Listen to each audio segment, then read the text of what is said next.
Life is Strange is a game that's very dear to me. It came out during a time where I really needed it, as a lot was happening and changing around me. It's also the game that got me more into photography as a way to show how I view the world through my lens, but also for capturing moments like little pieces of time, as most photos I have taken I remember even if something super eventful hasn't happened.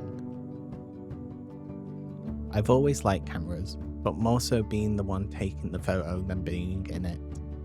When I got my first DSLR camera back in 2014, whenever there was some form of event, or if I planned an outing, I always tried to take my camera with me. I now own 2 more cameras since then, a Polaroid, which this game is one of the reasons for me getting one, and also an Olympus film camera to add another form for me to take photos. Today, I'm going to talk about photography within Life is Strange and how it lets us explore these characters. The characters that I will be talking about are Max, Victoria, Nathan, and Jefferson, how their photography shows their current emotions and their possible insecurities. So let's talk about Life is Strange and photography.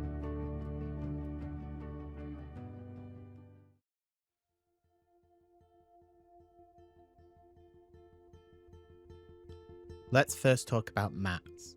When we see Max after the dream sequence, we get to look at 2 main things here: her photo for the Everyday Heroes contest and her Polaroid camera. You can see this as Max being retro, with her not using a DSLR camera, but I like to look at it a different way, with the context of the full story of the game and Max's powers. Max's camera.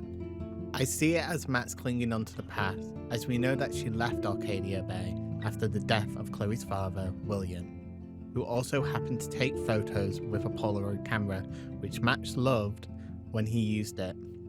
And when she meets Chloe after such a long time, she says, After 5 years, you're still Max Caulfield. Things have changed since she left Arcadia Bay, but she didn't change. She's still the same Max. Like the photo, she seems frozen in time. She never fully moved forward. Now let's talk about Max's photos. Throughout the game, you can take photos of different things, whether they are objects, animals, or people.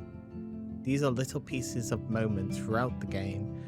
This could be a photo of a skater in pain on the floor after messing up a trick, or taking a photo of Chloe at the principal's desk when they break into the school at night. Just girly things. Max sees herself more of an observer of the world when taking her photos, but not one of the participants. Let's look at her entry photo, which is called Windows. The way Max is framed in the photo is unfocused, as she is not the main focus or she's not the hero, but instead the photos on the wall are, as from what we can tell, are different moments of her past, as it could be possible that looking at the people that got her to this point in her life, or you can look at it as small windows of time Max has captured and observed. Now Max's powers allow her to rewind time, but also travel back in time using her photos of herself as windows, and we see Max use both her rewind and this to become some form of everyday hero, but quite a flawed one. Max's photography and powers are intertwined, with them being 2 parts of the same whole. Overall, I think Max's photography shows how she holds on to the past without fully letting go, as she is scared of what she will leave behind, and because she isn't fully ready to move on to the future.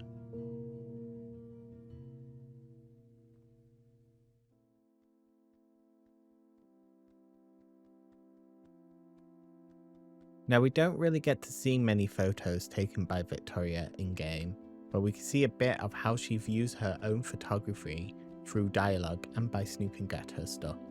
In episode 1, you can look at Victoria's tablet and are able to see that she was looking at quite an expensive camera.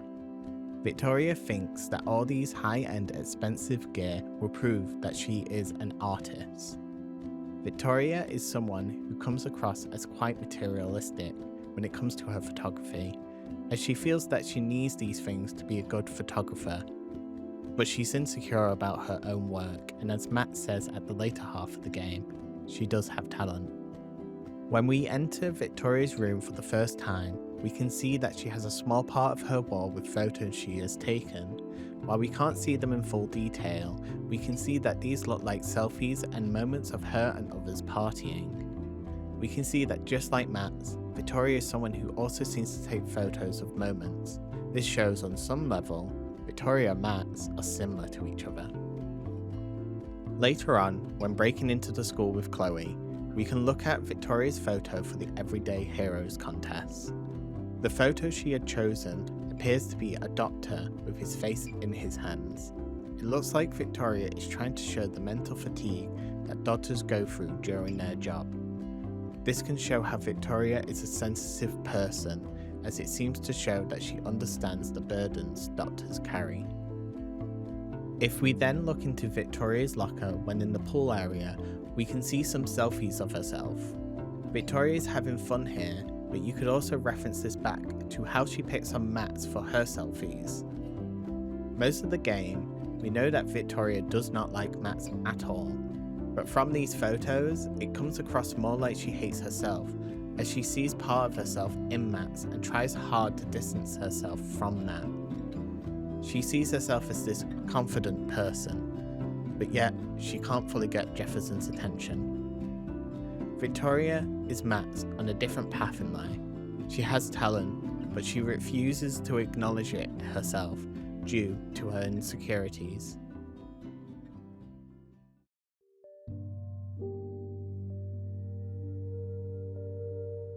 Now let's talk about Nathan.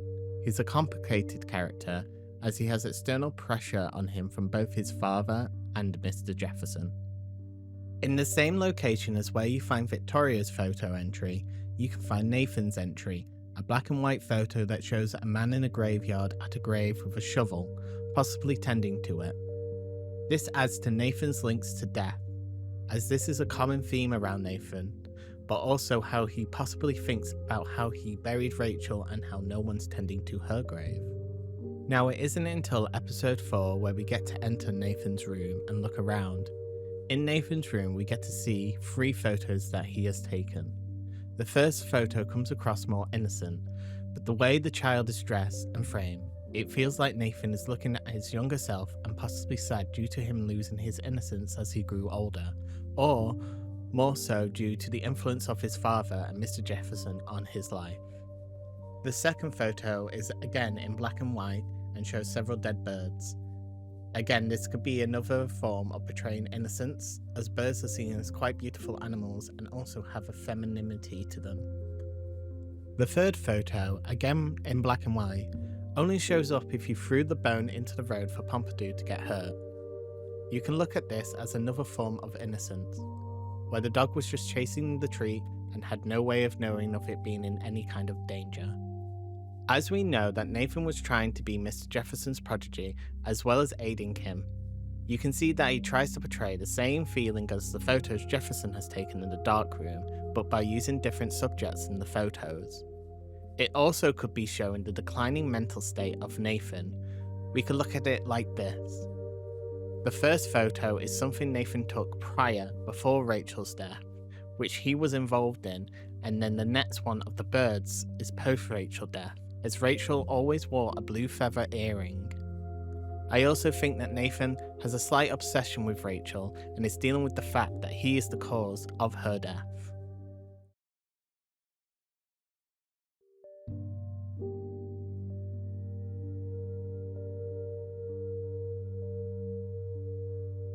Mark Jefferson is a renowned photographer, but also is the one that has been kidnapping and murdering teenage girls in Arcadia Bay.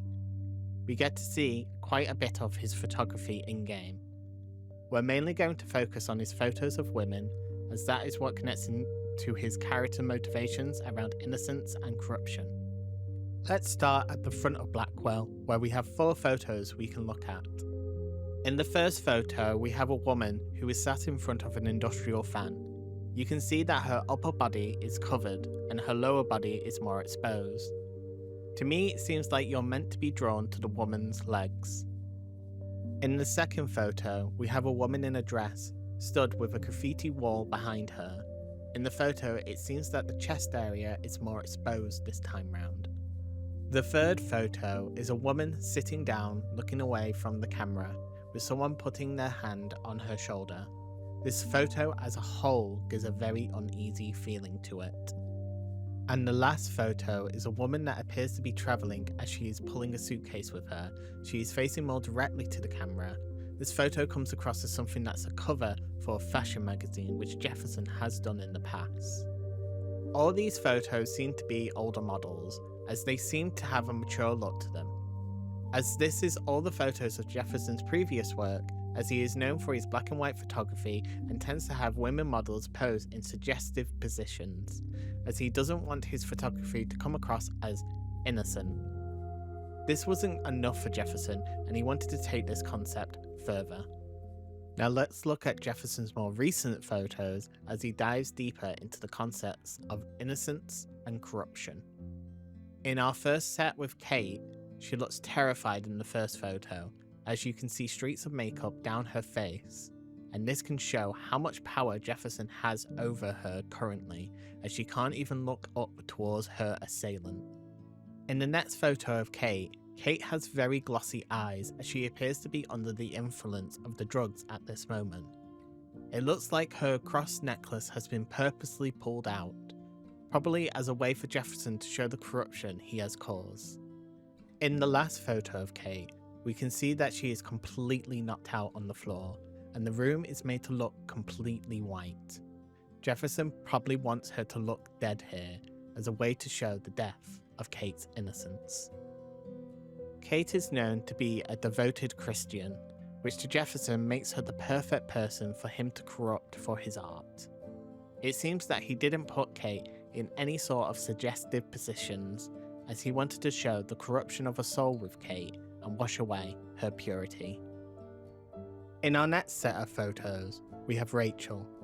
I'm going off with the assumption that Jefferson took all these photos, as it is implied that Nathan had more involvement this time round, and we don't really have any way of knowing if Nathan took any of these photos. So in our first photo of Rachel, we can see that she's very much awake, with her quite aware of what's currently happening and is angry. Jefferson probably wants to see that rage, because at that moment, Rachel is currently powerless to stop anything happening. Again, feeding into Jefferson's control over his victims. In this second photo of Rachel, it shows mainly her head, neck, and hands. This shot looks almost peaceful, just like the one with Kate, but with a different angle and a much darker background. This could be looking at how Rachel's purity or innocence is now fully gone, or Rachel's light has finally gone out. This last photo is quite disturbing. It's of Nathan posing with Rachel's body in the junkyard. I think this shows more about Nathan than it does about Jefferson. It continues to show that Nathan may have had an unhealthy obsession with Rachel.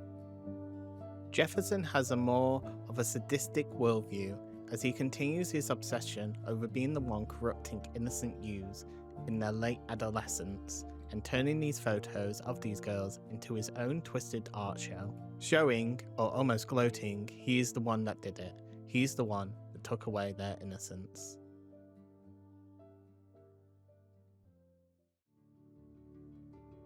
I feel overall these photos in Life is Strange elevates the already existing context for these characters, and I think it's interesting that we can look at something as simple as these photos to try and explore the characters further. Life is Strange has touched so many people's hearts. It's a game that is beloved by so many. I don't really think I would become so attached to this franchise and its characters, especially Max. I never thought that I would relate to a character so much, because at the time of the first episode release, I was around the same age as Max. It allowed me to be so much more in tune with my emotions as I struggled for a while, and to cherish those small moments that I have with friends and family. If you want to see me yap more about video games, then subscribe to the channel, and do tell me your own thoughts about Life is Strange in the comments. Until next time.